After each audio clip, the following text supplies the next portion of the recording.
What? Some of them are just waking up, I think. Well, that's that's called COVID sleep right there, huh? Not coma sleep, COVID sleep. There you go. I like that. So we're gonna sunny day here. Beautiful. It's just chilly. Pretty cool in Columbus. Well, it just snowed, flurried here, so that's nuts. No, it's crazy. So guys, I'm going to show you my logo since I couldn't put it on the screen. I'm going to show you my logo. This is what I was trying to put on the screen. See, it's a cool logo. It's just, I just couldn't accomplish it. So I'm going to have to like figure it out. Somebody smarter than me. Well, we're going to give a couple more minutes here just to see the late bloomers come in here. We got a big crowd. I think everyone's very excited for this. It's a good topic, It is. So, guys, when you come on, make sure you have your video screens on so we can see what's going on. Okay, Delaney, Talia. Okay. Yesterday, I spoke to a team in Fort Lauderdale about what is excellence and what does excellence look like, and and how can you create excellence in your life and in every way. And it was pretty fun. I had a good time with about, I don't know, maybe 25 or 30 senior level high school age people from Fort Lauderdale Swim Club. Nice. Yeah. That pool's not built yet, though. The Hall of Fame pool. No, they're in the process. Yeah, I think it's still a couple years away. But yeah. Where do you guys swim out of? What pool do you guys swim out of, Jim? It's Deer Lakes High School. It's a high school pool out in Cheswick area. Okay. It's a 25-yard, 6-lane pool. Wish we were there right now. We make fun of it quite a bit, but it's better than nothing. And right now we have nothing. So we like to be there. I got that. That's right. Nobody's swimming really. The people that I talk to, there's obviously Mission Viejo is swimming in California. Everybody knows that if you read Swimming World, or Swam. But and there's a couple of other teams out there that are swimming in Texas and in Florida, but really not many teams around America are in the water. So, you're not getting behind athletes. It's just a matter of making sure that you stay on top of your fitness and stay on top of your, your nutrition and stay on top of keeping your mind competitive. And so you just have to, watch a lot of videos in swimming and visualize your strokes being better than those. No doubt about that. Staying busy is the key here. Guys, when you join here, again, make sure your videos are on so we can see you. Okay. We don't want to see that's the big name or an E right here on some of you guys. The Wise family, if you want to put your videos on, Delaney, that'd be great. All right, well, we're going to start right now. So I want to introduce Bill Wadley here. He had 28 years at Ohio State as a head coach, men's coach, which is unbelievable. He's at Ohio State, that fine facility. It's probably one of the #1 pools in the country. We've swam there. That's a big fan of Racer X. And he's going to talk about college recruiting and what you can do to become more visible and questions and answers. And hopefully you guys got to watch that video on Facebook, which helped out a lot, okay? Because for me, I really don't know that much about it, other than the fact that June 15th is the day that they're allowed to talk to sophomores. But there's a lot more to it. And not only Division I athletes, Division III, there's NAIA, anyone can swim in college if you want to, okay? And you guys, we have a wide range of talent here, and I think we're going to hit on all parts, and I think it's going to be very exciting. So let's give a big round of applause to Bill. All right, let's give him a 3 clap. Ready? 1, 2, 3. All right, thank you guys. Hey, I'm happy to help Jim and athletes and parents, and I would say there'll be a few spots where I'll share a few things that you might want to write down. So if you've got something that you can write with, or you can write some notes in your phone, it's always good. Just to give you a quick little background on me, I know most parents and most athletes go through recruiting one time, and if they have 2 or 3 athletic children, they might go through it more than once, but there's always that very first time that you're going through it. And for the athletes, you only go through it one time, and so that this is why this is important, right? Because you're only going to do it once, and you need to do it well the first time. You don't really want to make a mistake and have to go back and sort of say, darn it, I went to the wrong school. I want to sort of start all over again, because, you know, you've developed and created relationships at one school, then you try to transfer and go to another. It's just not the same. It's just finding a spot from the beginning and staying with it and being loyal and developing in that program. So what I'm going to do is I'll just tell you a little bit about myself, so you know where I've been and what I've done. So I'm a coach, you know, and I love coaching. The reason I'm on the computer with you guys today is because I love you know, serving young people. My coach was a special coach. He was you know, happy, lighthearted, made swimming fun. We worked hard, but boy, we learned how to whistle while we worked. And I have no memories other than fond memories of swimming with my coach. And it was he just made it an enjoyable life experience. And he was all about us being good citizens and us being good students, more so than great swimmers. But everybody, of course, you know, created their own internal competitive engine, if you will, to decide how far they wanted to take the sport. And of course, I didn't know when I was a young person that I would wind up in the sport my whole life. But I thought I wanted to be a dentist. I actually I joined the military at age 17. Because they had what's called the GI Bill, which was they would pay for 4 years of your education if you gave them 3 years of active duty and 3 years of inactive duty. And so what I did basically is this. I signed on at age 17, right out of high school. I went to the 101st Airborne Division in Fort Campbell, Kentucky. And that's where they jump out of planes. That was sort of cool. And then I went to, you know, right down the road, there's a small town 7 miles down the road called Clarksville, Tennessee. So Fort Campbell, Kentucky and Clarksville are sort of connected. And there's a small college there called Austin Peay State University. And our motto is, let's go P. That's sort of a funny one, right? And it's true. That is our motto, but it's P-E-A-Y, named after Governor Austin Peay from the state of Tennessee. And I drove down there. I got a job at night as the emergency dental technician. Thought I wanted to be a dentist, and so they assigned me to this job. And I went from 4:30 at night when the dental clinic closed, and till 7:30 in the morning. And instead of going and sleeping, which most of the guys are in charge of the quarter, so I was in charge of the emergency dental clinic, which meant that I treated the trauma, called the oral surgeon on call, assisted when they came in with broken jaws or mandibles or emergency dental situations, and then I'd sleep in between or study in between, and so on and so forth. And so I'd get done at 7:30 in the morning when the regular dental clinic opened, and I would go drive down to the school, and I'd go to Austin Peay State University all day long and take my studies back up there at night. And so that was my day. And you might say, well, when did you sleep? And I would sleep, you know, a couple hours here and there at night when nobody was in at the dental clinic for an emergency. And I'd take a nap sometimes in my car between classes, or find a spot at the university to take a nap. And that's how I sort of ran my life from the time I was 17 until I was about 20 or 21. Started volunteering, coaching with a military swim team on post, and you know, and never quit.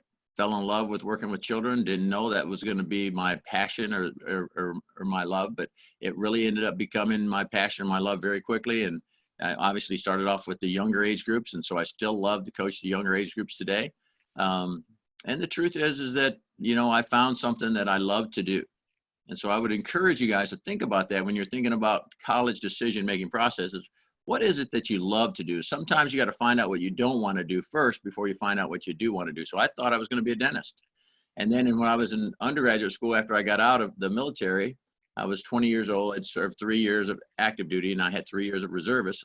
I was coaching this team in Clarksville and going to school, finishing up my degree, because I only had a little bit to go. And I finished in 3.5 years because I went year round. Of course, there was no reason to take summers off if you're in the military. So I went year round, and I went on, and that meant that I get to use I stretch my money, my military money, to go to grad school. And so I'm thinking, where am I going to go to grad school? Who am I going to learn from? Who's going to be my mentor? And the only thing I could think of at that point is that I wanted to learn from the very best coach I could.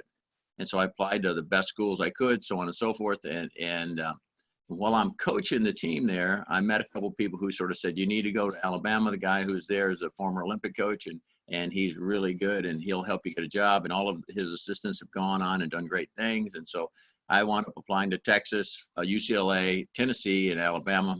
My family was in Rockford, Illinois, near Chicago. And so I didn't really have an affinity for one or the other mostly, but I ended up going to Alabama for grad school, was an assistant coach there. And then I went on to my first head coaching job was a YMCA team, Rock Island, Illinois. the only place where the Mississippi runs east and west instead of north and south. And then I went to did that for 3 years. Went to Joliet Jets for 2 years, and we won we broke 9 national records my second year there in the Y Nationals, and we're second in the women. And then I went to Iowa, back into the college thing as assistant coach, and then for 3 years, and I went to Michigan State for 2 years as the head coach for men and women, and then 28 years at Ohio State. After I finished Ohio State and retired, I decided that I wanted to continue serving young people. So I started a swim school for children, and called Safe Splash Swim School. So I started a swim school for children, and we have 8 locations in Columbus now. And then I started then I went on to Des Moines, Iowa, and in Des Moines, Iowa, I took 6 small YMCA's and brought them into one team. And so we ended up with 6 YMCA's that were competitors with one another, if you can imagine that. And they used to wear different colors and cheer for a different team name. Now all of a sudden they're all under the same team name, all wearing the same team colors, all on similar relays with each other. And so we had about 800 kids, and we sort of built the biggest team in the Midwest. I did that for a year and a half, and then I came back to Columbus. Currently I run 5 summer league teams, which probably are not going to happen this summer. And then I run 1 year-round team. Our year-round team has got about 215 kids, and it's a pretty good team here in town, and I sort of coach the coaches. So that's sort of the full circle for me. But as you can see, my whole life is pretty much 33 years in the Big Ten coaching is pretty much recruiting the whole time. And if you're going to be a college coach, you have to be good at a couple things. One is recruiting. You have to be a great recruiter. So when you're talking to these coaches, just know that these folks are in this job because they have no choice but to become a good recruiter, which means that they're going to do everything from learn about how to sell things. I read sales books. I read recruiting books. I talked to the best recruiters in NCAA and from different sports, not just swimming. And I wanted to be the best recruiter because you're only as good as the athletes in front of you. You're only as good as the athletes in front of you. So if you bring in good talent, you have a chance to be pretty good. You don't do a good job of selecting and finding good talent, or you find knuckleheads and they come in and flunk out, or you get kids who want to party all the time and they don't do the right choices on Friday night, then you end up failing, and it's because you didn't do your due diligence as a coach. So these coaches are looking for certain qualities, and some of the qualities they're looking for, of course, and I'm going to sort of share a few of them with you. They're looking for and I wrote a bunch of notes for you guys, by the way, just for you guys, 3 pages worth of notes just for you guys. That's how important you are in my life. And I'll go back and I'll type these up and one day probably share them with others, but you guys got the first dip. So they're looking for a committed athlete who is an athlete. They want a committed athlete who understands that you can't take off when you got what I call the wimpies. What's the wimpies? I got a little bit of a cold and I don't feel generally well, but I don't have a fever and I really am just fine. I just don't feel good. You got to go to work on those days and you got to go to practice on those days unless you're contagious, okay? And of course, we have a trainer who will decide whether or not your practice was acceptable to miss or not. So if somebody says, I don't think I can make practice, we'll say, go see the trainer. So they must get up in the morning. Can't just call in and say, I can't make it. You got to go see the trainer. So these kids are off away from mom and dad. You're on your own now. Remember that. And you're supposed to be an adult. When I was 17, I was in the military. They never asked me how I felt. They didn't care. And it didn't matter. I had a job to do, and that was to serve my country. You've got a job to do, and that's to get great grades and to serve your team. So if you're going to go be on the team, then you have to understand the responsibilities associated. It's not just all fun. It's a lot of fun, and it's amazing life experiences, but it does have its requirements, and it's important that you understand that when you go through the door. So they want a committed athlete. They want achievement or results-oriented athletes. What do I mean by that? This is not for recreation. I always said this, that this is not for the faint of heart. This is not for the people who don't want to be good, because you will have no choice but to work hard, to give a great effort on a regular basis. They're not asking you to do that. This is what your requirement is. If you don't do it, they're going to call you out of the pool and say, what's going on here? What's happening? Can I help you? So you have to be ready to bring what you can bring. What I always say is you have to bring your best self. You have to bring your best self. You can't bring, oh, I'm tired today. I had a big exam and I'm just going to go and slosh through the practice today with no concentration, no focus, and no effort. Because you get kicked out very quickly. You'll get sideways with the coach real quickly, and they'll end up telling you right away that this is not acceptable behavior. Either come prepared to perform in practice or understand that we can't be on the same team. So there is a job to be done, okay? So achievement-oriented or results-oriented people, they want academic people. So why do we want academic people? Because it's a lot more fun to coach an intelligent athlete who is able to focus for a longer period of time, has high goals for themselves and their achievement, oriented themselves. And I talked with the Stanford coach once, and I always thought that the Stanford men's team, freshmen, their college freshmen, always swam better than any other freshman in America. And I'm like, you know what? I got to figure out why is freshmen always swim well. So I went to Skip Kenny at the time, a long time ago. And I said, Coach, why is it that your freshmen are swimming so well? And he said, Bill, I'm going to tell you something. That office over there, and we were on Stanford's campus at a junior nationals or something at the time. Our admissions office does a great job of bringing me kids who can't stand to lose at anything. They're achievement-oriented, results-oriented people, and that's how they got to Stanford. Makes a lot of sense. He said, so first off, I'm getting kids who can't stand to lose. They hate it. They can't stand to be average. They're not a part of it. They want to be successful in everything they do in their life, and so they're willing to pay the price to do that. And obviously, there's some gifted young people in there as well. So we want great students who are more fun, and we also don't have to worry about whether they're going to be eligible or not at the end of the. And there's usually about one person on every team, maybe two on occasion, that have some eligibility issues, right? So it's not really the conversation piece, because swimmers are typically very good students. Our team GPA was always about 3.5, and they are in very difficult majors: engineering, medicine, law, so on and so forth. They want socially disciplined students. Socially disciplined students. What's that mean? People who can say no. People who are good at saying no. People who on Friday night we don't have to worry about wondering where they are.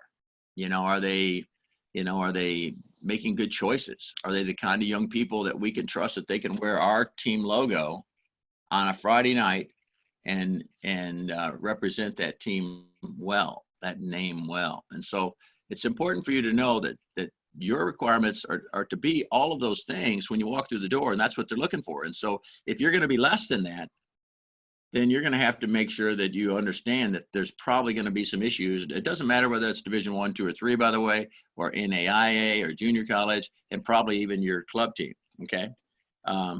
Any questions on what maybe college coaches are looking for? So those are the human characteristics. Those are, I would say, these things that I just mentioned, for the most part, are pliable, amendable. You're in charge of them. Those are not God's gifts to you. Those are not, those are not talent driven.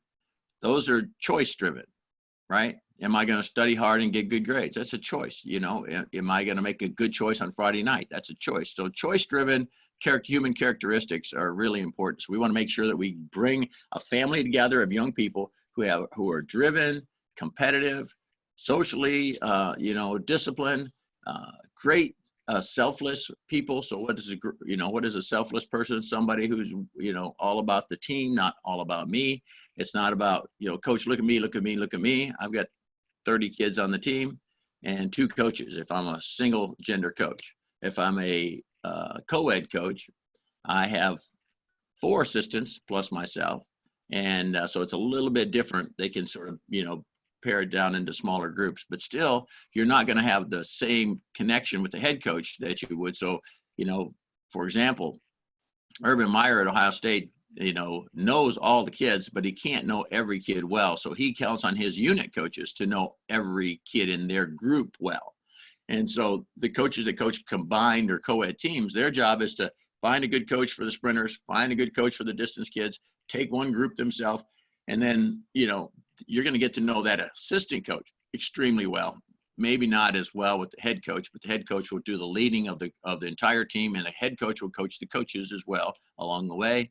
And so that's how that typically works. So back to recruiting. So the number one thing when you're looking for a school should be a school, academics. So do they have choices for you? 70% of the boys will change a major once. 30% of the girls will change a major once. Why is that boys change majors more than girls? Because they're like me.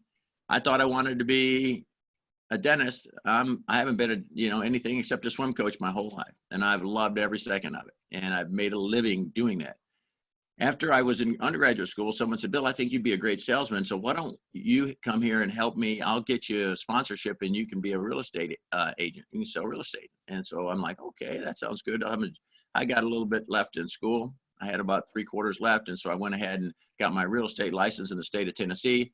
I listed one house and sold one house in undergrad school, and it just was not my passion. It wasn't something that I could wake up every day and be looking forward to do.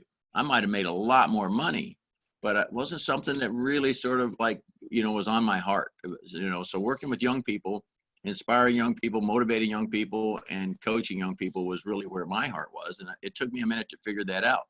So you want to make sure that you choose a school that has choices that you think you might have an interest in. If you're good with people, then obviously you might be in a sales field one day.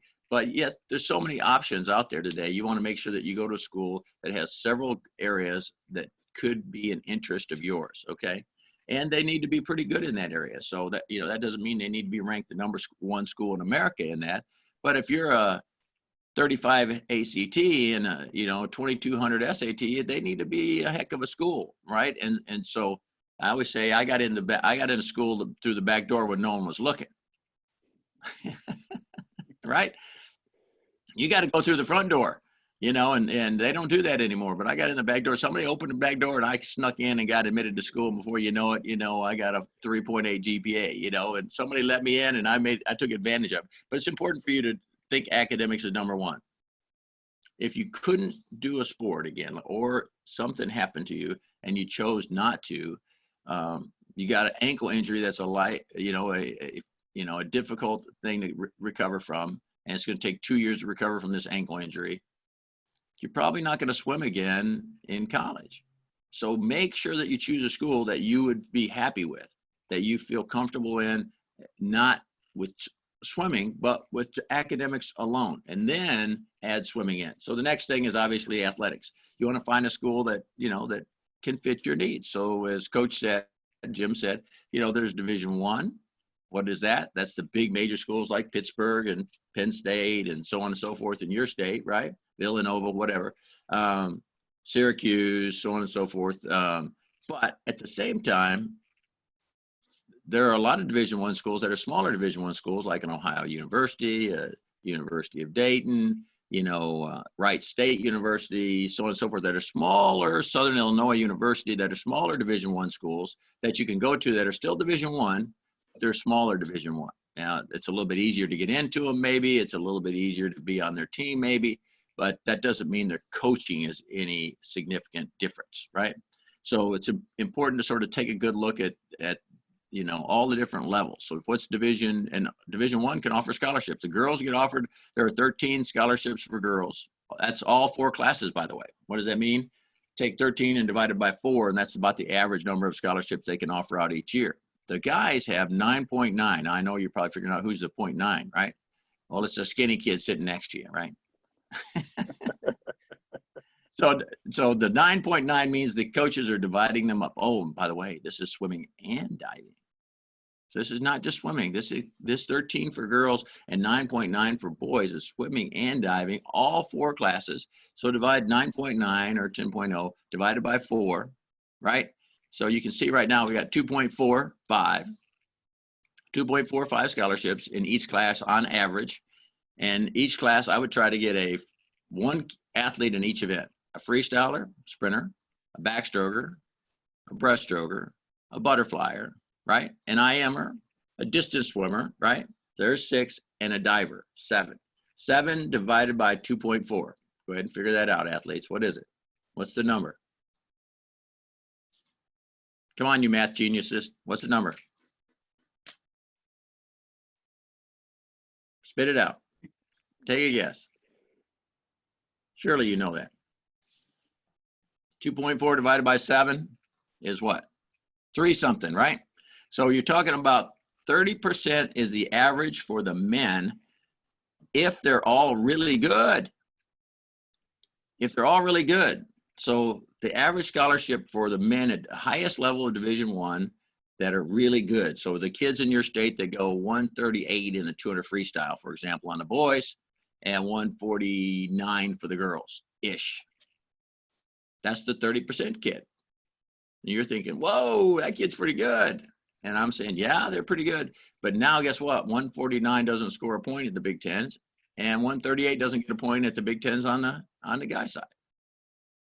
So if you're going to come in at 138 or 149 ish, right, and you're not going to have any points, the coaches are assuming with a positive intent that they're going to help you get down to a scoring level. So we're going to get a 138 kid down to 135. We're going to get a 149 girl down to 146 or 7, and they're going to score some points. And so we're going to probably offer them somewhere in the neighborhood of that 20 to 35%, depending on how many events they have that they can be competitive in. So if you have 3 events that you can be competitive in at the conference finals level, championship finals, then you're going to get that higher end of that 35%-ish.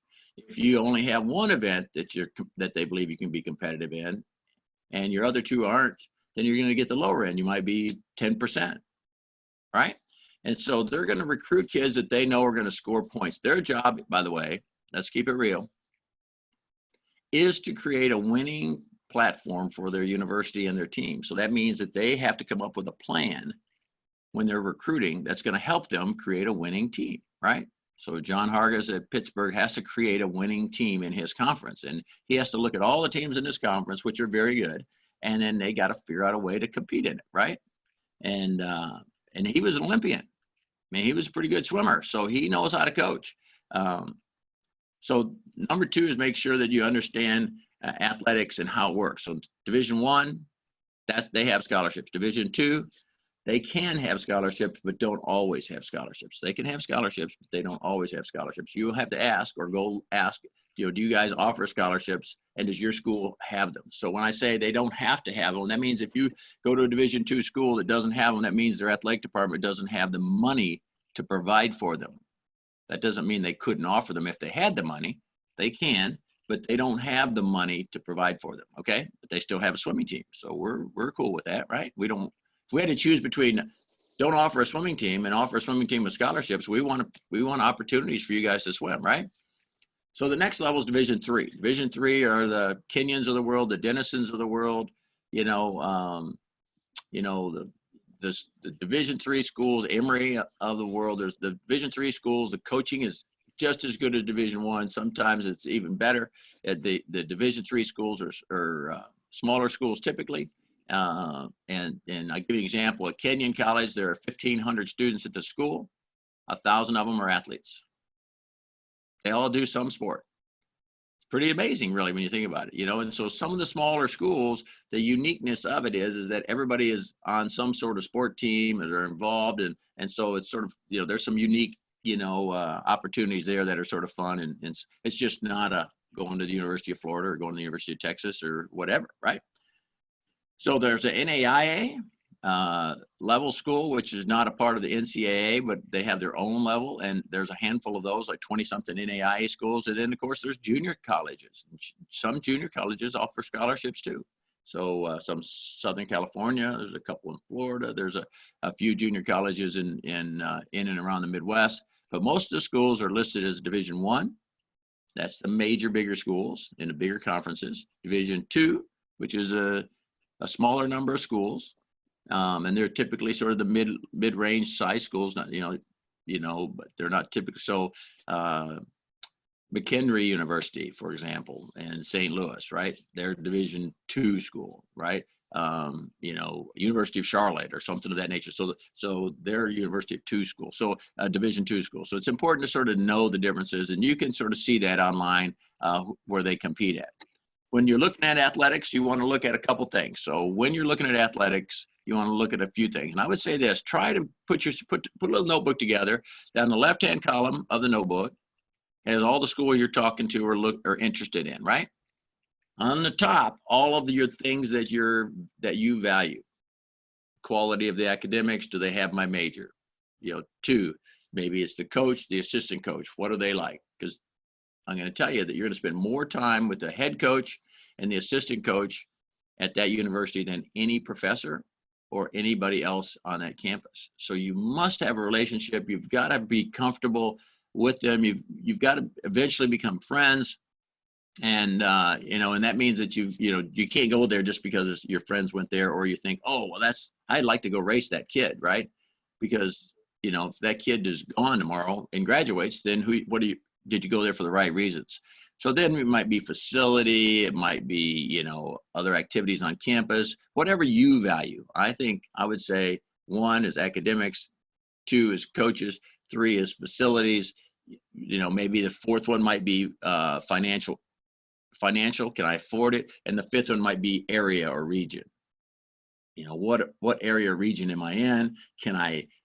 Is that too far away from home? Do I like that idea? Because, you know, there are some kids, I always really spend a lifetime having a goal to win the Big Tens with an all Big Ten team, with an all Ohio team. We won the Big Tens, but we didn't win it with an all Ohio team. But we were several times at the USA Nationals where we won a relay with an all Ohio team. That's cool to me. That's sort of fun for me to take kids from our state and do something like that. That was sort of cool. Not all coaches think like that. They do not care. There's many of them, they just like, hey, give me 4 good kids. That's all I care about. I don't care where they're from. I was a little bit like, I'm going to keep these kids and develop these kids in state.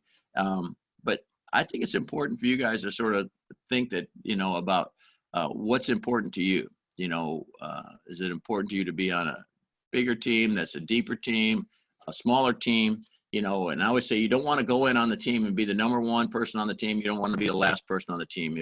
If a team has a total of 30-ish kids, or 35 on the women's side, 30 on the men's side, which is sort of more typical, then you need to be in the top 3 or 4 in that event, in your best events, on their depth chart, you know, after the first year. Now, I say after the first year because very few high schoolers are going to come in and get into a good team's depth chart. Now, you might get into an average team's depth chart, but you're going to have trouble getting into a good team's depth chart. So our depth chart in the backstroke we had 46 backstrokers. Our goal is to have our 4th guy be 46.5 or better, right? 4 46 flyers. Our goal is to have our 4th guy to be 46.5 or better. Our goal is to have our 4th breaststroker to be 52 high or better. So it's hard for high school kids to break into those times out of high school, but you set yourself up so that you can get there within a year or so. So maybe you're, you know, 55 low in high school or something like that. Most kids that I coached that were 55 would go 52. The kids that were, you know, so they would drop about 3 seconds in 100. The 45 freestyler, I'm not looking at a 45 guy as a 45 guy. 45 flat, I'm looking at as a 42.5 guy. And we're gonna get about 2.5 seconds out of them, I believe, if I've done a good job of coaching and they've done a good job of being coachable, right? So NAIA, Division I, Division II, so across the top, list all of the things that you value, all the schools on the left, and then just give them a number, 1 to 5, or yes, they have it, no, they don't, whatever it is. But keep a record of all the people you're talking to, okay? So Division III, obviously, they're based on financial family need, okay? And there's lots of ways to get money at a school. So one is to Division I or II schools, you can have great test scores. Great test scores can give you a boost financially. So if you have a great test score, that helps you in many cases to go out of state and pay partial or some of the out of state tuition. So there's a difference between out of state tuition and in-state tuition. The difference is somewhere in that $10,000 to $20,000 range. It might be more in some schools. And the reason it's higher is because your state government is paying for higher education. They're subsidizing, they're paying for a little bit of the higher education expenses for your state. So your public schools are getting some money from the state so they can have a lower tuition for in-state students. But they're not allowing out-of-state students to get that same fee because, you know, you're coming from out of state and we have to pay for, we're not subsidizing your education when you come to out of state. So if you're going to Wisconsin from Ohio, you're going to have to pay the out-of-state fee. Unless Wisconsin has a, you know, if you get this or higher, Ohio State has, if you get a 28 or 9, I think it's 29 or not now or higher and you're out of state, you get an in-state scholarship instead of the out-of-state, you get that part free. It's called the National Buckeye Scholarship. So they take off that $10,000 and you automatically are treated like an in-state student. So that your academics can pay for that. Now all of a sudden, mom and dad are like, okay, well, they're going to school as like an in-state school. I can deal with that, and it makes it a little bit easier for your family. So when you're looking at all the schools, it's important to sort of go online to their websites. So let's say you make a list of 10 to 15 schools, go onto their websites and take a peek at who they are. Some of their results from the dual meet, some of the results from championship meet. Go to collegeswimming.com. Collegeswimming.com is sort of a recruiting service, if you will. And you can plug in your name, and you can plug in your interest and your best times, and you can say how many schools are in my 4-hour radius of my home that have these majors, that accept these times, and have swimming teams. And if you click populate, it'll populate all the schools in that region that can do those things that you just asked it to do. Okay. So after you know that the differences between Division I, Division II, and Division III, then the next thing is how do you start figuring out how to get in touch with these guys? So the first thing I would do is I would put together an email. So you need to put together a little bio about yourself.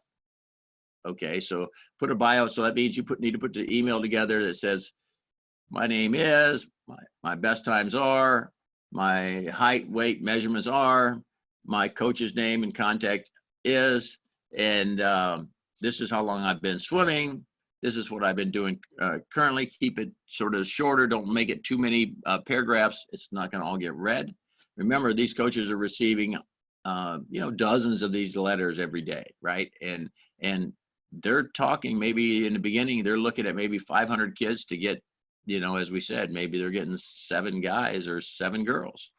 And they're starting off with 500 and they're bringing their list down, just like you're starting off with 15 and you're bringing your list down. They're doing the same thing. And but they're a little quicker at it because they've got some assistant coaches, and so they can start off with a larger number and a wider, picture. So once you create that email letter, you're going to send it out to the coaches, and you're going to put your coach's contact information. You're going to send it out to all the schools you're interested in, and you're going to wait a week or two. It might take them a minute to get back to you.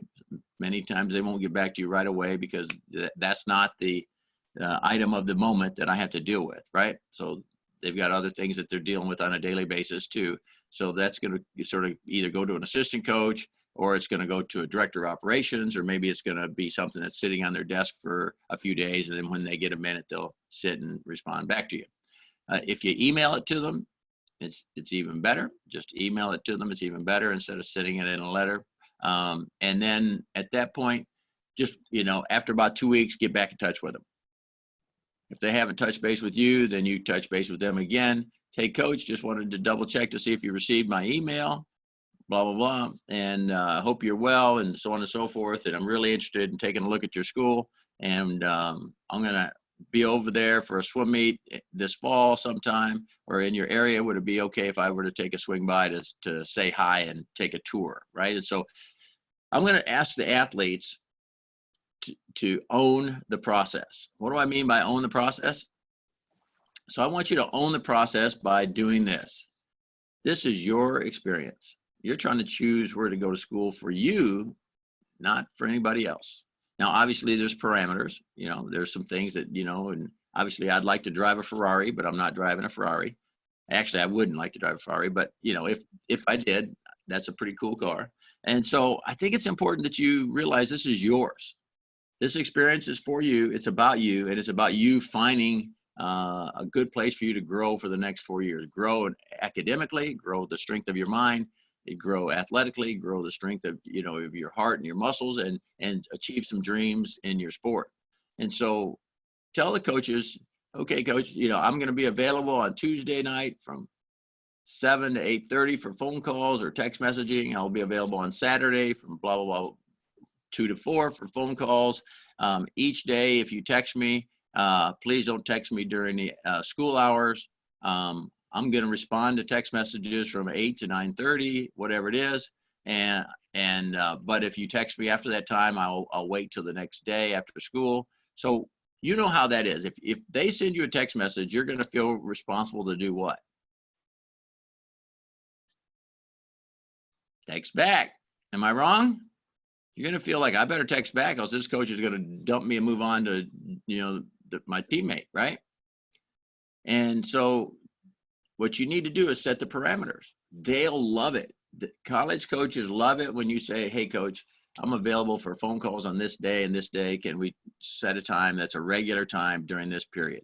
I'm available for text, because they don't want to text back and forth either, because guess what? As soon as you text them back, what do you think they're thinking? I don't want to lose that athlete. I better what? Text them back. So now all of a sudden you've got this little problem that nobody knows how to solve. So I'm going to tell you guys, you can solve it right up front. Just lay the parameters out there. Coach, I'll be available to receive text from this time to this time. Feel free. I'm going to try to respond to text in the evening before I go to bed at this time to this time. If I miss you, I'll get back to you in the next day or so. So they're not freaking out. You're not freaking out. Nobody's worried about whether or not there's a big rush to do this. It's just a text message, right? If it were a phone call, you wouldn't pick it up anyway. If it were a Snapchat, you'd be all over it, right? Pretty much. All right. So anyway, so it's important to sort of think about athletics in terms of this, the kind of school that you fit in. Can you fit in their top 4 in their lineup within the first year of college? So you got to be sort of close enough. It's sort of got to make sense to you, right? Your coach can help you answer that question a little bit, but you want to make sure you can fit in. And that doesn't, that's no difference between Division 1, 2, or 3. You still want to fit into the team, and you don't want to go in at number 1. You don't want to go in at the bottom, right? So find a spot that makes sense for you. Okay. The next thing I would do is I'd say, so we talked about athletics and academics, the coach. And the coach, as I said, you're going to spend more time with the coach. You want to find a coach that you can have a laugh with, have some fun with, have an easy smile with, find the joy in what we're doing, laugh at ourselves a little bit, and, and try to find a way to be the best you can be. You want to find a coach that supports you and encourages you.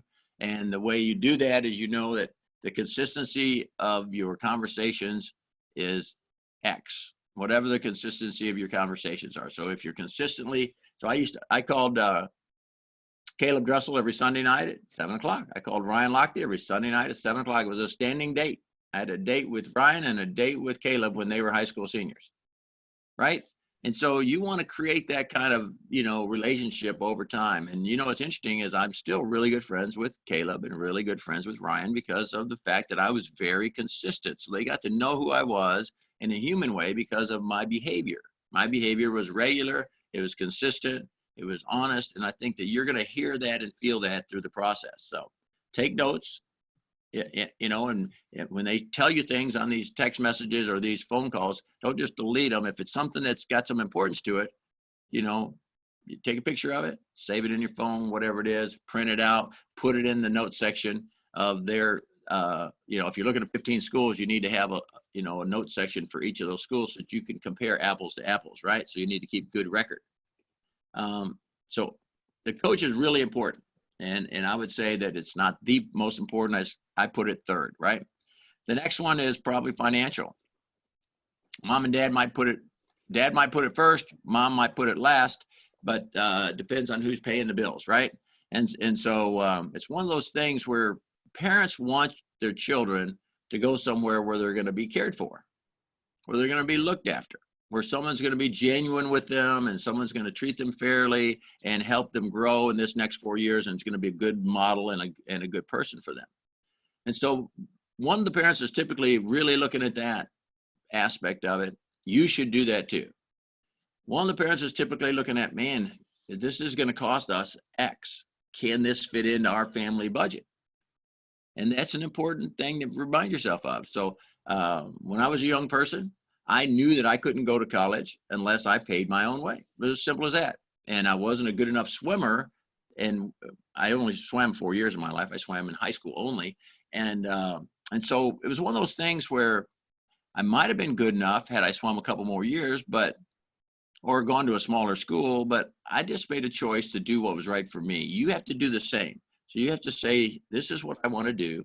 Mom and dad, does this make sense?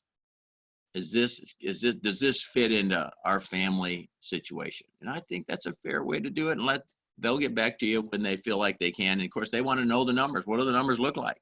Is it going to cost us? Is it a house?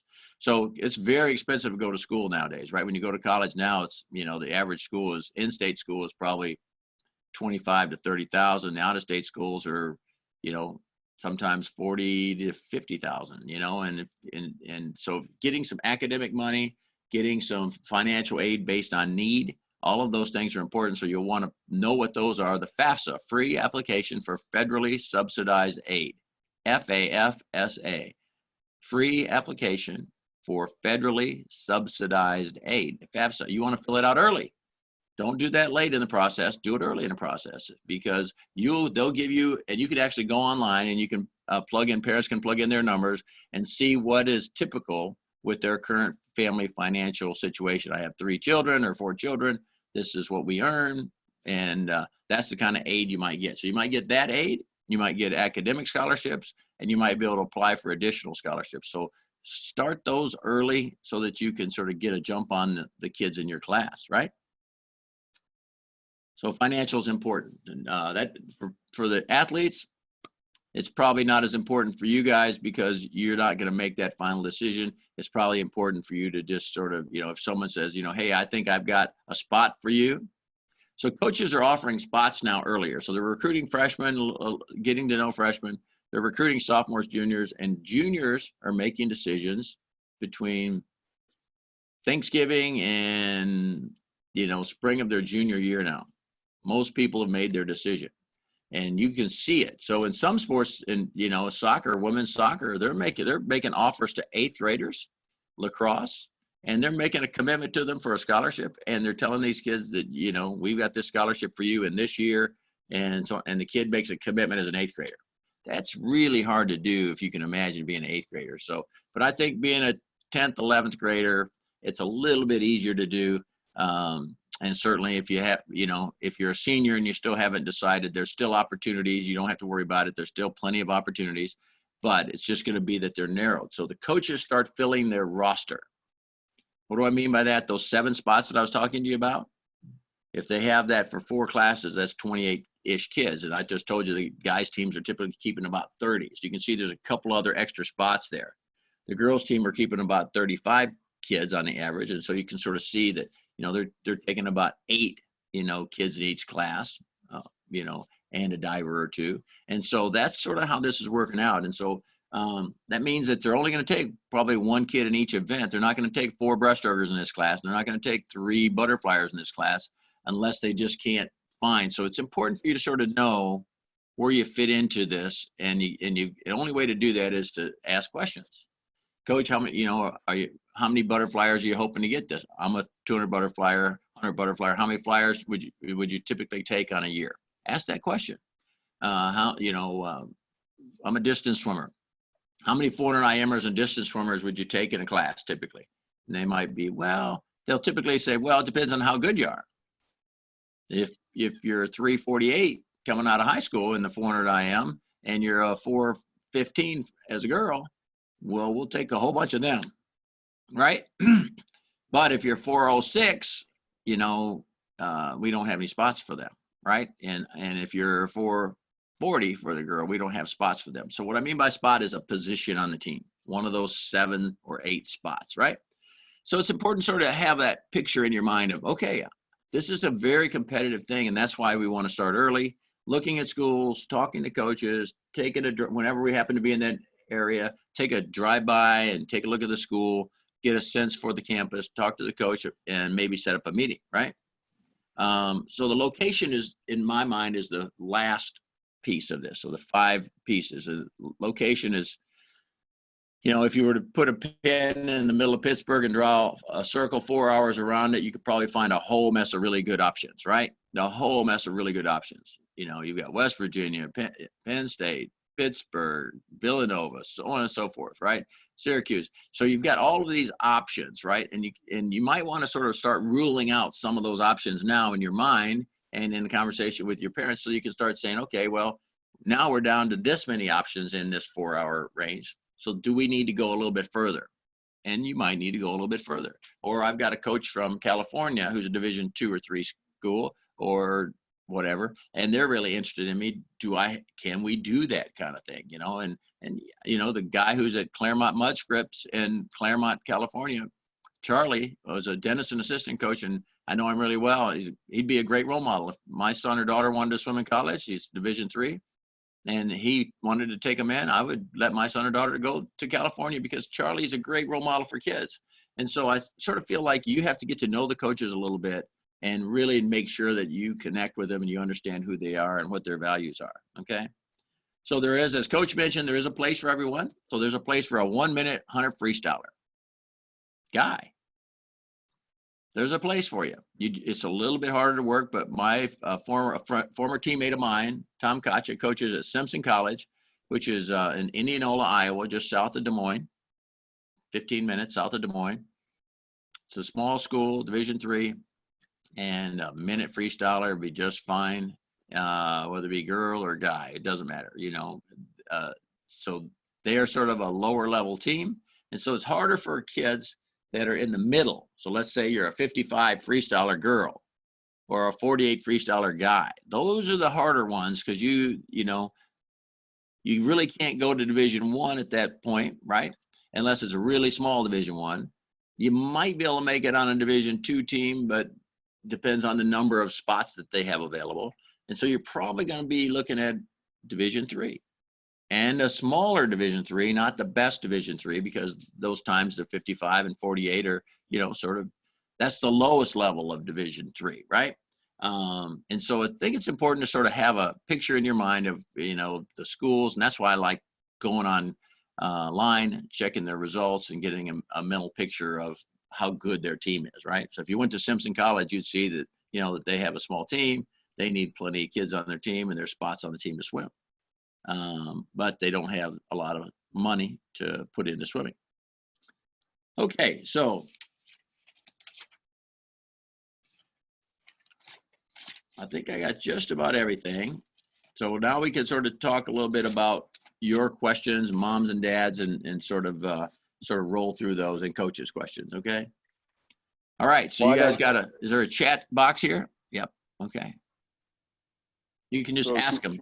Just go ahead and start talking. Why don't we raise our hands and then we can ask questions. I got a few for you. So when do you recommend athletes start emailing the coaches? What year should they do that? I would say you can put this email together at the end of your freshman year and say, I'm a freshman now. My goals are blah, blah, blah, blah, blah. But I think first of the sophomore year is good. And so Ivy Leagues, I mean, as far as scholarships for them, they don't give too many scholarships, more financial aid. Am I correct? There are no scholarships for the Ivy League. That's correct. Yeah. Most of the Ivy League is exactly like Division 3. It's all money based on family financial. So you can compete. So let's say that you're a really good student. So I had a boy once, I'll never forget it. It's a funny story, actually. He said, Coach, I want to swim at Ohio State, but I really want to go to Harvard. But I can't afford a Harvard right now because it's so expensive and they're not giving me enough money for our family need. So I've applied to Yale. Yale looks like they're going to give me enough money.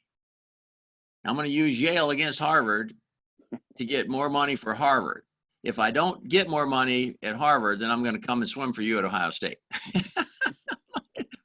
Yeah, this was a smart kid. There's a reason why he was just, he was thinking about these schools. And so he would, he calls Yale and he said, I'm waiting on Harvard's answer. And he called Harvard and said, Yale offered me more than you guys offered me. Can you offer me more? I'd like to go to Harvard. And then he, but he was really honest about all of it. And they ended up giving him more money at Harvard and he went to Harvard. Nice. So I'm going to say this to you athletes, life gives you what you demand of it. And I said this to my athletes all along. Life gives you what you demand of it. If you sit back and hope somebody's going to take care of you, hope is not a plan. It's not a strategy, and it doesn't win. Hope is waiting for the wind and the sun. I had a guy on my team that I used to say he was waiting for the sun, the moon, and the stars to all align for him to have his best day. And I mean, it had to be perfect. If And, by the way, he's a cancer researcher now. So he's one of these brilliant guys out there, but he really was all about the littlest details. And if his body didn't feel perfect, man, he was like, oh, my taper must be bad because my body's not feel perfect. I'm like, there's no such thing as feeling perfect, and so it was so I want you to think a little bit about how important it is for you guys to own this process. Just take it and own it. If you're interested or curious about a school or a coach or a program, then get on it. Winners get to it. Don't sit on it. Don't wait. Get on it. If you've tried, you think you're a match for this school athletically and academically, you've tried, but you can't get through to the coach, ask Jim to call him. Or I'll give you mine, I'll call them for you. Coaches will take another coach's phone call because it's who we are. We listen to one another, we learn from one another. And so they'll listen to your coach if you just, if you just say, hey, I've been trying to get a hold of Greg Troy. I just can't seem to get a hold of him, blah, blah, blah, blah, blah. He'll listen to your coach. And that brings me to another question about scholarships. Like, when do you think it's like if a coach is recruiting you, and when's a good time to ask, or they tell you right away, like, okay, I think we're going to offer you 50% athletic, maybe 20% academic? How's that whole process working? So the thing that happens last is academic, and the coaches don't offer that. The schools have to offer it, and the coaches can't tell you other than they can say, hey, it looks like your test score is really close to getting the National Buckeye Scholarship. So the coaches all know what scholarships are available at their school for academic money and so on and so forth. So because they want to help serve their athletes and get as many good athletes as possible. So they all know what's available. And so you can say, hey, coach, do you know what's available? Are there academic monies available? Are there options for me outside of athletic scholarships? And they'll give you sort of a couple of those off the top of their head. And then you can say, do you think there's any athletic scholarship opportunities for me with my current times if I continue to progress? And they'll tell you, well, if you can get your time down to this time, you can go 48 low and 100 backstroke. I think we can get you some athletic money too. Obviously talking about, a guy, some girl, it might be, 53 middle or 53 high or something. Now, is that sometimes negotiable? Like if a college, like it's like, I think I can give you 20% athletic scholarship. I mean, and then you can come back and say, can an athlete come back and say, hey, coach, like Harvard offered me this much? I mean, Is that okay to do? Is that? Yeah. So I would encourage you to keep that conversation open. Don't be pushy, but just talk. Just be open and honest, and be gentle and wise. And obviously they know, and that this is an expensive proposition going to college. So we all know that. We got it. Our kids went to college too, or are going to college in many cases with their coaches, right? And so if you say to them, hey, coach, I'm not certain exactly what my family needs are, but I'm just sort of curious, is it possible to get a athletic scholarship? And they say, yeah, it's possible. This is sort of our range. Do you have certain times that I need to hit in order to get a certain scholarship? They might say, well, we don't really have it prepared like that, but what we do is if you could score in 3 events in our conference meet, you can get this. If you can score in 2 events in our conference meet, you can get this. If you can qualify for NCAAs, you can get this. So they'll give you those kinds of things, but they won't typically put the number to it, because what is success? It's a moving target. So what it took this year to get 8th place at your state meet probably is faster next year, right? What it takes this place to get 16th is probably faster next year, and it's the same with their conference meet. And so, but I would say it's okay to say, hey, coach, I'm not sure if that's going to be enough for our family. I'll check into it, but is there a possibility to get more? And they're going to say yes if you go faster. If you think that you've got a competitive offer, so in other words, Pittsburgh's offered me 40%, you guys are offering me 5%. Is there any way that I can get a little bit more at your school? I really sort of have an interest in going to your school, but it doesn't make sense for me to go to your school if I'm going to get 40% here and 10% there, right? Well, is that in-state or out-of-state? Okay, well, Pittsburgh's in-state, so 40% means a lot of money. That school's out-of-state, 10% doesn't mean as much. And so there's a huge gap there. Pittsburgh's saying they really want you in this case. I'm just using it because you're in Pittsburgh. They're saying they really want you and they're ready to invest this amount of money in you. There's other schools saying, we think you can do this and we can invest a little bit, but we can't invest a lot in you right now until you can show us that you can do better. I think that's good. You need to know that. You need to know that. That's just life, right? But yes, you can always go back and forth and, do that all the time. So the best kids have the best opportunities to do that. So if you're 43, 2 and 100 freestyle, we probably are going to give you a pretty darn good scholarship if you're a male. If you're a 40, so I have 2 girls going to on scholarships next year from my Des Moines team that committed to Tennessee as juniors.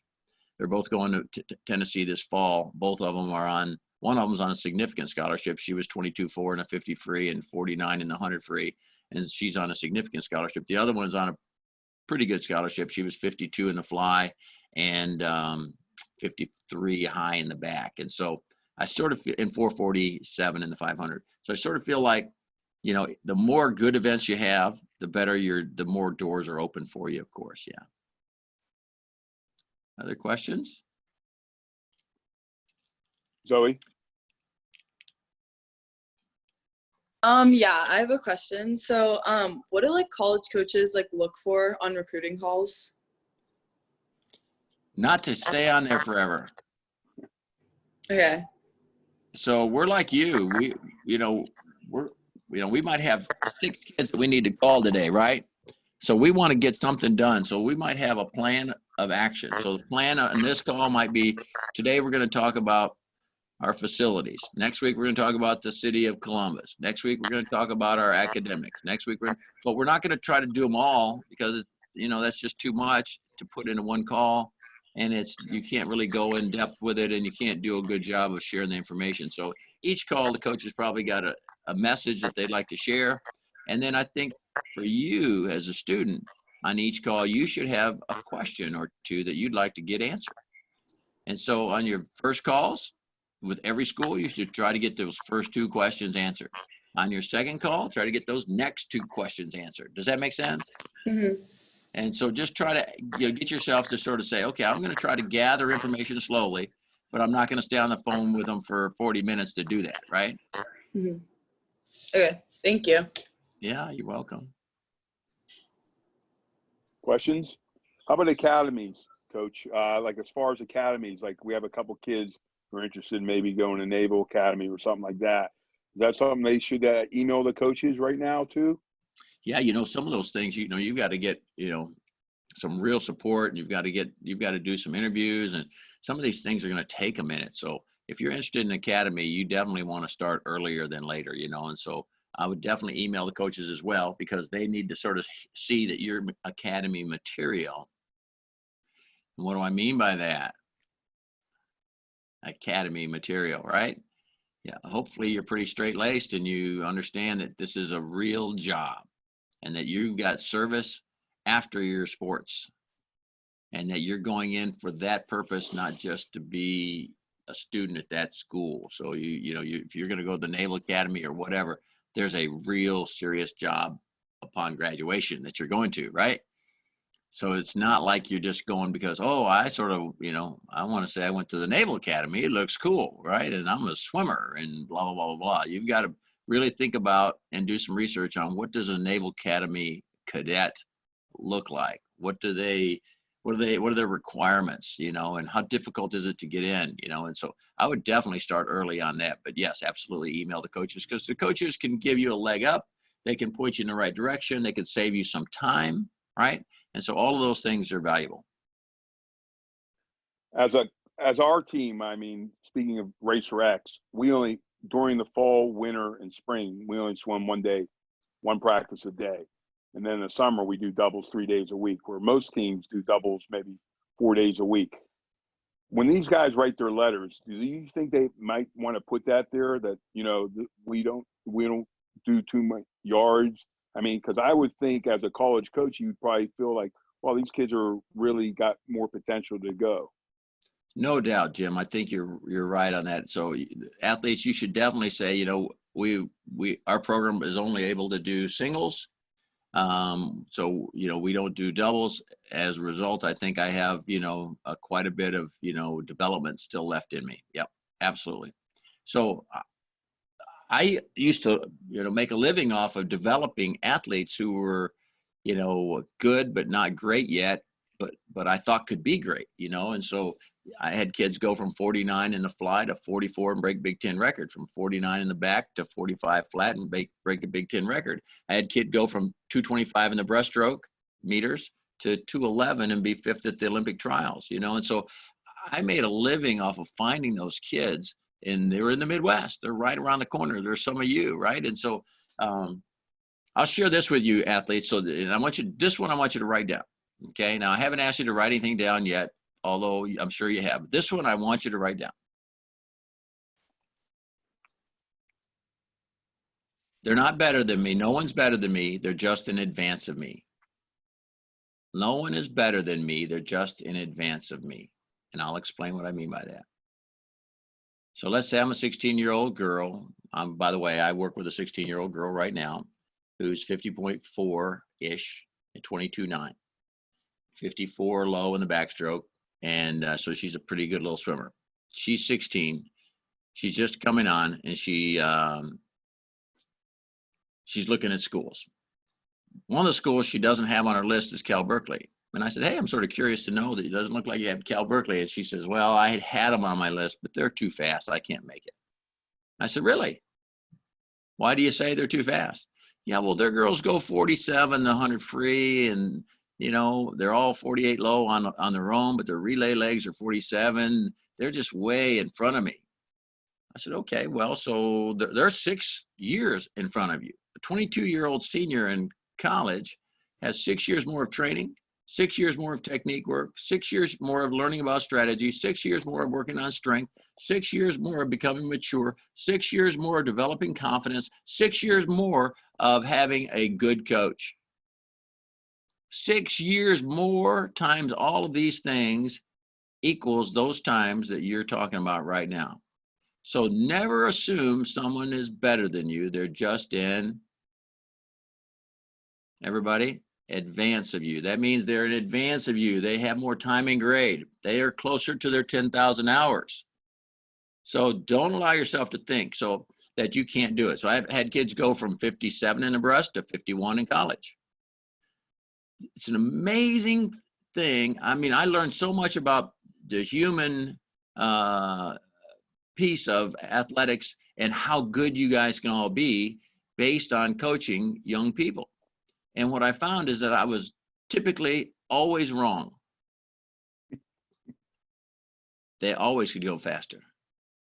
They always had some more in them. They always had something that they hadn't achieved yet that was still on the table. Most athletes leave stuff on the table. What I mean by that is they leave some of their talent on the table. They don't get it off the table.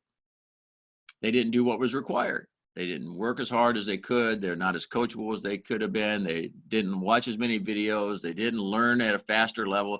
So I would say when you're learning, it's not about whether you can learn this. This is just swimming, right? You can learn this material. The question is, will you learn it well? And will you learn it better than the person sitting next to you?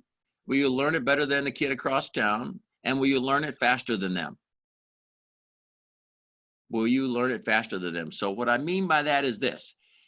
If I give you some information about a stroke and you and I start working on it, and across town, there's another coach giving the same information, just different words. And that kid starts working on it. Who gets to X first? Who gets to that mark first? That's the person that's going to win this year. So it's not about whether you can do it. Everybody can learn this material. It's about whether you're going to pay the price to learn it. Are you going to really do the work required to be the best you can be, or are you going to do subpar work, not give your very best, and then just hope that things work out for you and that you get close to your best time, which is what most people do, right? So most athletes are probably going to give you about 80% of their effort about 80% of the time. I think I have 5 athletes in my lifetime that I can tell you about that they didn't know what easy looked like. They never went easy. They didn't know what easy looked like. And I have a whole mess of them that could tell you what easy looked like. They were real. Matter of fact, I always would tease somebody and say, "You got this part down pat. That's warm down part. I think you're really maximizing your talent on this warm down part. You got this, and I'm joking with them and playing with them and teasing them to get them to realize that means they need to get a little bit more serious about this this meat and potatoes part too, right? And so it's important athletes to know that what you got on the table you don't realize. Get it off the table, get to work, and you'll be. But you're right. So you're only swimming once a day. So you can definitely do more. Yeah. Yes, ma'am. Carrie. Can you talk a little bit about, well, thank you very much for doing this. This has been so informational and I really appreciate it. Can you talk a little bit about, we're in a position that my son probably will not swim high school. And can you talk about the difference between being recruited out of high school and recruited out of a club team? We're good. We're going to find you. These college coaches are good.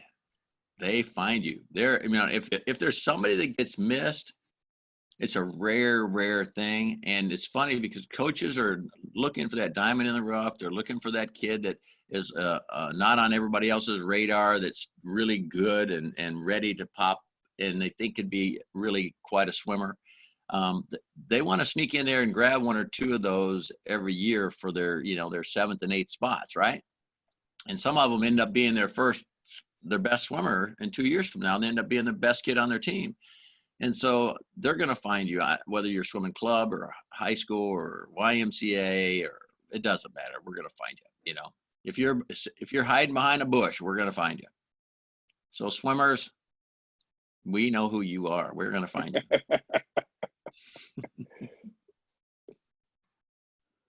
Who else has questions? What other kinds of questions do you guys have? Come on, guys.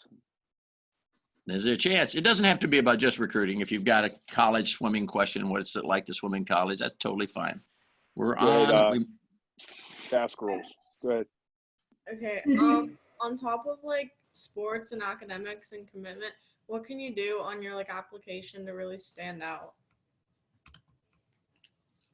Well, I'm just going to tell you that the things that stand out to college coaches are, very simply your grades and your times, and then your service, right? You're really involved if you're involved. So we had a girl at Ohio State that got a full scholarship, tuition scholarship, because she started a nonprofit to provide free swim lessons to inner city kids in high school. She started it. Oh, and by the way, Bill Wadley started a nonprofit called Swim for Life Ohio. About 5 years before that, this young girl was so smart, and I provide free swim lessons to inner city kids through a partnership with the Head Start program in Columbus. And this young girl is from Chicago. We'd never met before, and she had started a program in Chicago in her community to provide free swim lessons, and she started doing that on weekends, and she got a scholarship for that because it was such a cool service-minded kind of thing that she did. She actually got a full tuition. So I think that's not necessarily going to make the difference for your athletic scholarship, but it might make a difference when you're applying to school, right? That's a very unique kind of thing to do. Yes. Go ahead, MD. Do you recommend the use of recruiting sites like NCSA? So I'm going to give you my email, but the truth is this, that I think that I never got a recruit out of it. I think, so when I say that is this, I think I was looking for certain things, Maddie. I was looking for certain things. If I'm looking for a tall athlete with these kind of features, and so on and so forth. I mean, let's face it. Some of the features that we're looking for as a coach are these great breaststroke kicks for a breaststroker. These big hands or big feet that has a great motorboat kick for a freestyle or backstroke or whatever it is, right? So we're looking for these kinds of things, as well as the times and the grades and things like that, right? And so I think if some kids were telling us, remember they were measuring Michael Phelps' wingspan and they said he was a 7-foot wingspan or whatever it was, right? I think it's amazing how many kids put that on their application or their email, right? At some point they all started putting their wingspan, and I'm like, but basketball players are never the height that they say they are. If you go look at the basketball team, they always add an inch or two on their, on their bio, right? I'm 6'3" and they're really 6'1.5", right? And so I think what we want is we want just genuinely good kids first and foremost. It's more fun to coach a genuinely good kid. But if you have some extra skills or extra, so I had a kid, Jamie Kish, I'll never forget. He was early on in my time at Ohio State in the early 90s. He was last at junior nationals when he graduated high school. After his high school senior year, he went to junior nationals and got last. We let him come and walk on. The next summer, he was young, by the way. He came to school as a 16-year-old, turned 17 that fall. Excuse me. He came to school as a 16-year-old, turned 17 in October. He was really young, so he graduated as a 16-year-old and very immature. And so he comes in and he just, had a long way to go. The kid the following summer broke the junior national record in the 100 fly. He had something that I thought was unique. He had hyperextended knees. And I thought that was a unique quality for a Dolphin kicker. Mark Spitz had it. Some of the greatest butterflyers have it. Michael Phelps has it. And so I felt like that was an advantage. I saw his kick and I'm like, this guy's going to be good. So I remember the first day that we were at practice and my assistant coach says, Bill, this guy's going to be good. I said, yeah, that's why I recruited him. My assistant coach didn't have the experience that I had to know what I was looking for. So Maddie, if you think there's a couple things that are sort of like special or unique about you, I got big ears that can I can move them or whatever it is, I think it's important to put that stuff down. I've got really amazing ankle flexion, those are skills, right? You can't buy those skills. Those are, the good Lord's gift to you, right? Yeah. Go ahead, MD. Sorry, that wasn't my question. Someone else overlapped when I started speaking, but thanks anyway. My question was what's the biggest transition for swimmers between high school and college swimming, in the pool more than? Yeah, they're all good. It's the NBA of swimming if you're going Division I, right? If you're going to Kenyon or Denison in Division III, it's the NBA of Division III, right? And so, and if you go to Division II and you go to, those schools that are at the top, that's the NBA of, Division II. And so I think it's important to know that all the kids that are not as good as you are not going to be there anymore. You're leaving them behind and you're going to a higher level academically. So all the kids sitting next to you in the classroom are brilliant students. You're surrounding yourself with challenging, brilliant minds in the schoolroom, the academic classroom, and you're challenging yourself with amazingly talented, gifted people who also work really hard at their craft in the pool, and it makes for a really fun experience.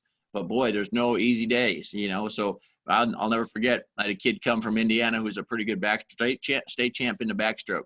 In his first 3 weeks on campus, he didn't win. He never won one thing.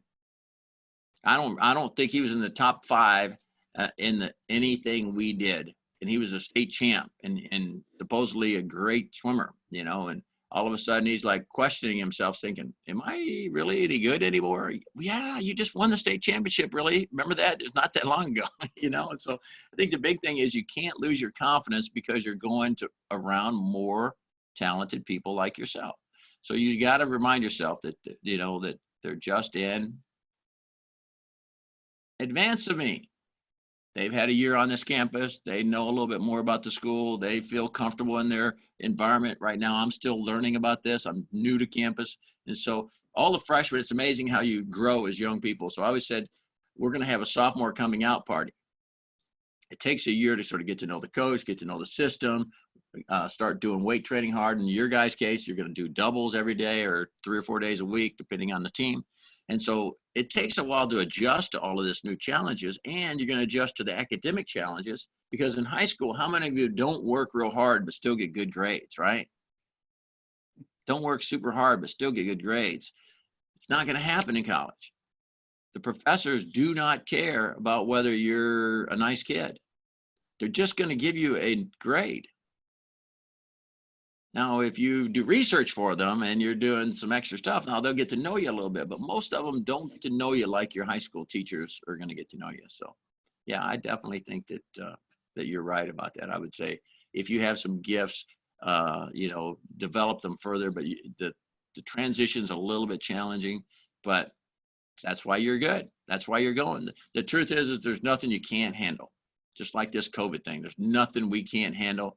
We have to be resilient, tough-minded, you know, people who are team-oriented, not me-oriented. Good, Coach Glenn. So, Coach, in Division I, what are the targeted events right now in college swimming? Is there like specifically even for Division I? Is there a need in one particular area or event or events? Well, of course, all of the sprints, right? So the 100, you got the 100 of flyback breast free, 50 free, you're right. And, you know, those are, then you've got the 200 relay, the 400 free relay, 200 medley relay, the 400 medley relay. So those events right there are getting the most attention because you get to swim the most, right? Those are the most valuable events, right? The least valuable events are people that are swimming the 400 IM and mile who can't get on a relay, who don't have enough speed to get on a relay. They're not fast enough to get on an 800 free relay. So those are the least, you know, so typically the smaller scholarships will go to them. The bigger scholarships will go to kids who can swim more of those speed oriented and or relay oriented events. Yeah. Thank you. Relay. That's it. Danny, you had a question? Hi. How many hours a day and days a week at a Division I school do you train? Well, they're going to train 6 days a week, and they're going to train 3 or 4 mornings a week, depending on the group you're in. If you're in a sprint group, it might be 2 in the weight room, 2 in the water. If you're in the distance group, it's maybe 4 mornings a week or 5 mornings a week. And then others are sort of in the middle. And then they're going to swim every afternoon, you know, and they're going to go an hour and a half in the morning, and then they're going to probably go 2 hours in the afternoon plus weights, you know. And so that's, you know, it's pretty, the time, it's interesting. The time, guys, in college swimming is not a whole lot different than the time. Actually, for you guys, it's going to be a little bit because of the morning, but it's not a whole lot different than you're typically used to.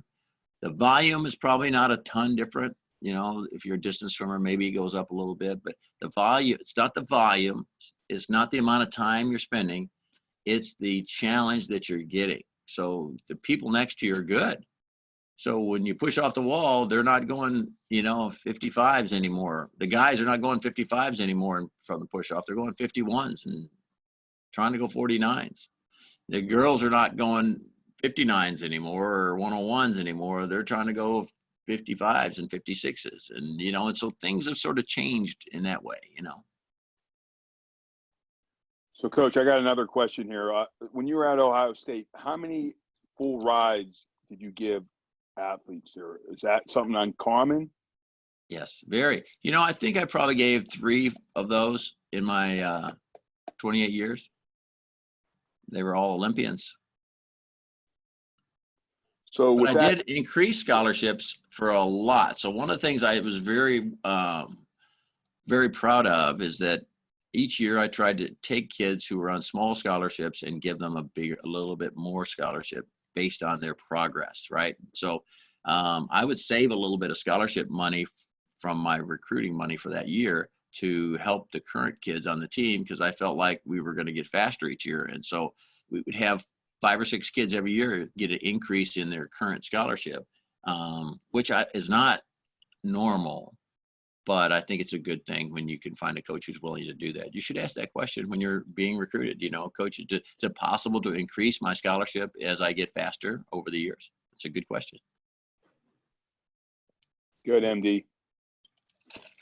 Do most people maintain their scholarship over the 4 years? Yeah, you know, the typical thing is it doesn't get smaller. Typically it stays the same. The only way it would get smaller is if you got in trouble, you know, in some manner, you know, they might reduce it, but for the most part, it's going to stay the same. Now they can sign you to a 4-year scholarship now. So that is possible. So if you hear somebody say, you know, we're going to offer you a 4-year scholarship at 10% the first year, 20% the second year, 30% third year, 40% the fourth year, they can do that, and they'll put that in writing, and you can sign that on the signing date. One of my fastest swimmers ever started off with no scholarship the first year, 20 his second year, 70 his third year, and 100 his fourth year. And so what I would do is take that and average that out. 100 plus 70 is 170 plus, 20 is 190. So he got 190 divided by 4. So say 200% divided by 4, right? So that's his average scholarship over the 4 years. And so I would do that to sort of say, this is the typical, what we can do, right? So yeah, they can do it a lot of different ways though. Good, cool. Any other questions you guys are curious about? Hi, I'm Courtney, I'm Cole's mom. So as a parent, like I know that like every parent wants their kid to be a professional swimmer. They want to be professional swimmers. The reality is that that's not likely to happen. So, as a parent, like what more can we do? Like if your kid, for instance, like Cole wants to go to the Naval Academy, very difficult to get into, obviously, like you said, the requirements are much more than a regular school, the social aspect of it, the volunteering, and how do you balance something like wanting to get into a school like that with the crazy schedules that they have now with swimming? What is your advice for a parent? I want to make sure I heard that well, because I didn't hear it all because I think the volume maybe of the speaker there. Jim, did you hear all of it? Correct me if I'm wrong, Courtney, but you're asking like what they need to do more as far as like trying to get more academic or scholarship money, or I'm not sure, is that because I didn't hear it that much either. Okay, is that better? Yeah, thank you. Sorry. Okay, yeah. we're sharing AirPods. Basically my question is, like as a parent, if your kid wants to go to like an academy, for instance, because like I said, I would love for him to be a professional swimmer. I'd love to see all these kids be professional swimmers, but at the end of the day, they're going to have to probably get jobs, and I want them to be set up for that plan B. So in his case, he wants to be a physicist after he's a swimmer, or in lieu or at the same time as being a swimmer.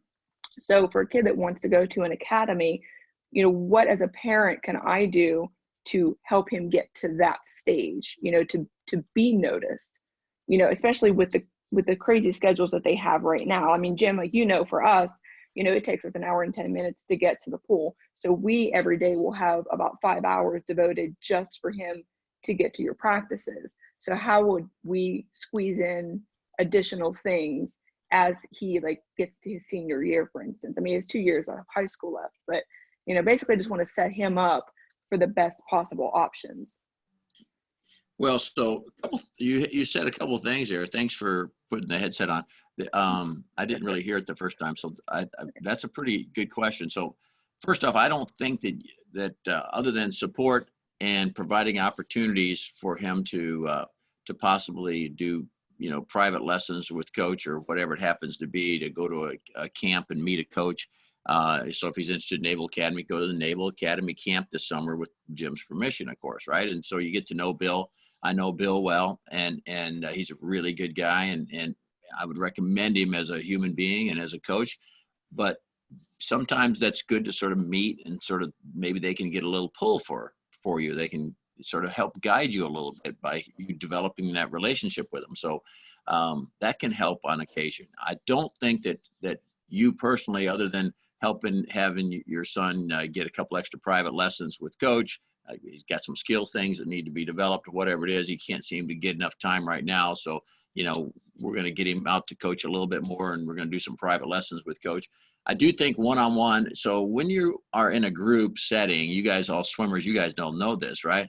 When you're in a group setting, your coach can only do so much. When you push off the wall, there's 30 of you pushing off the wall, and they can only do so much. And so sometimes it's good to have a private lesson, and you think that, oh, well, it's a competitive lesson, but a competitive private lesson is a really high level lesson. I do them every day, and it's one of the things that I do now. And And it's amazing the depth or the in-depth conversation that it creates with the athlete. And now they have and my job on the lesson is to create an awareness, to provide a high level instruction that's personal, and then to make sure that whatever we do, we're giving it away. We're making sure that they now take ownership of this information so that they can go and own it when we push off the wall and practice and so on and so forth. And so this young girl that I'm working with, I've got about 6 or 8 kids that I do private lessons with in town.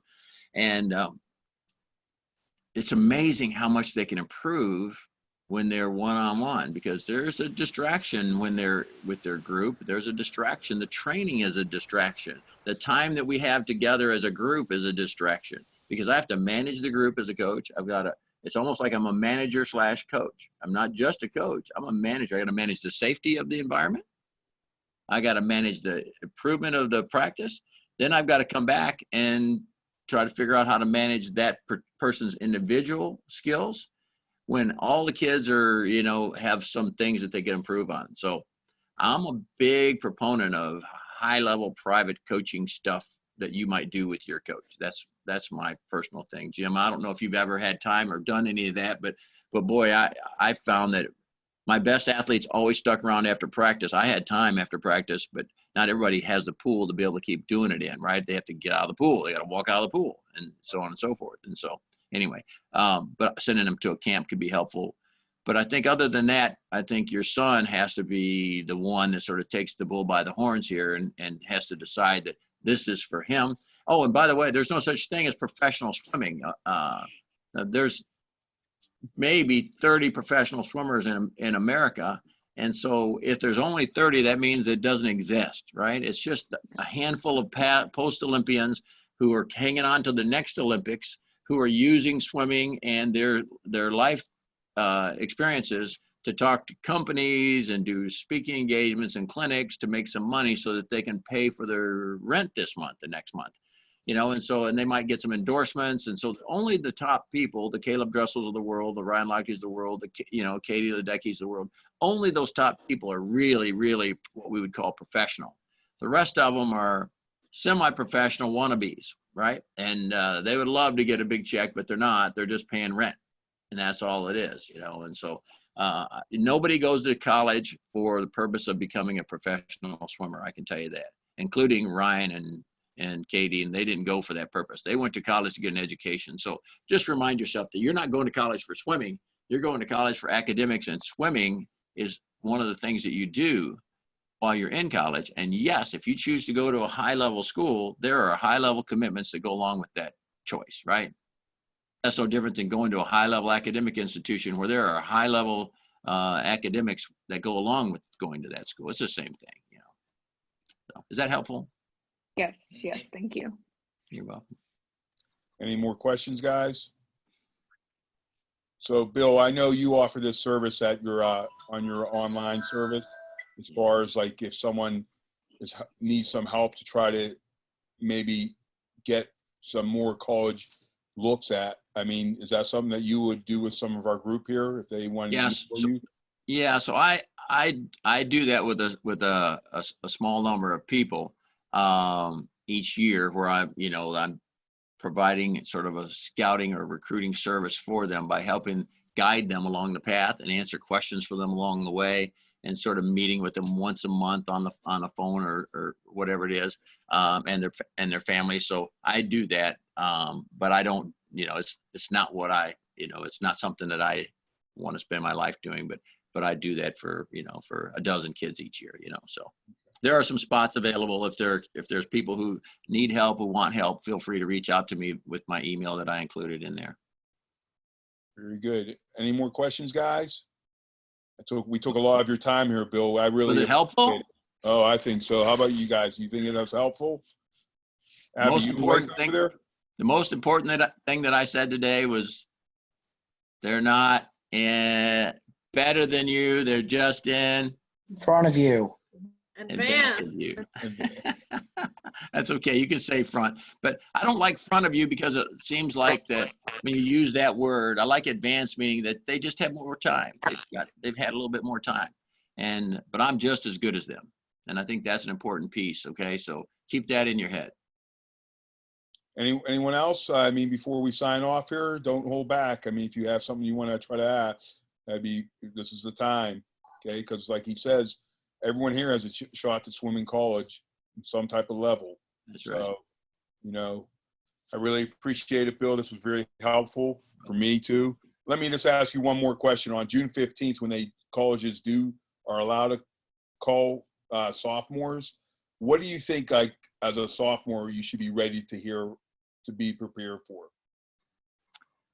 Well, that's going to be just an introductory call, right? So that's remember, that's an introductory call. So, you know, when they just try to get one or, you know, two simple questions answered and be yourself. Try not to feel like you got to stay on the phone forever. You know, I think you can sort of say up front, you know, hey, thanks for calling, coach. I've got about 20 minutes here, right? So just take ownership of this process. You don't want to have to feel like when they call you the first time that you wear it out and, you know, you're not excited about the next call. So set up a time certain for the next call. If you're interested in them, say, and if they don't do it, you can say, you know, coach, do you have intentions of, you know, when is the next time that I can expect to hear from you? And they might say, well, how does next week on Thursday sound to you, or whatever it happens to be. And so it's okay to set that up, put it in your phone, and try to make it consistent so you know that this particular person is calling me at this particular time. But don't give away all of your time. You guys are young people. You're supposed to have fun right now, and you're supposed to have fun with your friends, and you're not supposed to be on the phone with college coaches all your life. And so a few minutes, 10 or 15-minute call is fine. But if you had 10 of them in a day, that would drive you crazy, wouldn't it? That would not be too fun, right? So just own the process. Anything else, guys? Well, Bill, again, thanks a lot. This was very good. I think everyone learned a lot of stuff. And let's give them a 3 claps. Ready, guys? Turn your microphones on. Microphones on. Ready. 1, 2, 3. All right. Thank you, guys. Have a good day. I really appreciate it, Bill. Thanks so much. Yeah, you're welcome. you. You're welcome. See you guys. Thank you. Thank you. Thank you. You're welcome. Thank you. Thank you. Audio.